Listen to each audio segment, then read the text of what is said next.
Well, darkness has a hunger that's insatiable, and lightness has a call that's hard to hear. Indigo girls. I read recently that a new war crime has been added to the list of crimes the United Nations is prosecuting. I spent some time digesting this information, willing myself to envision its victims and to imagine its perpetrators as my brothers and sisters. I tried to feel for a moment the suffering of human beings lost in the living hell that is war. My work with children and families in the relatively quiet towns and cities of the United States has given me a sense of the universality of that suffering. There is no end to it, and we minimize this truth, or believe that we are somehow disconnected from it at our own peril. Not long ago, a friend of mine went to a gas station to call for help with her drug problem. She couldn't use the phone in her apartment because she had already sold it for drugs. A few months later, after cleaning up her act a little, she went back to using drugs only to experience far greater consequences this time.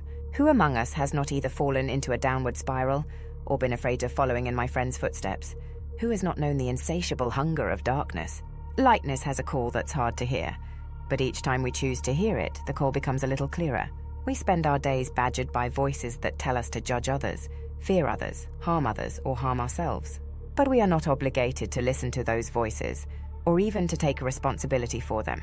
They may be where we come from, but they are not where we are going. There is another voice, a voice that shines. Ahimsa is the practice of listening to that voice of lightness, cultivating that voice, trusting that voice, acting upon that voice.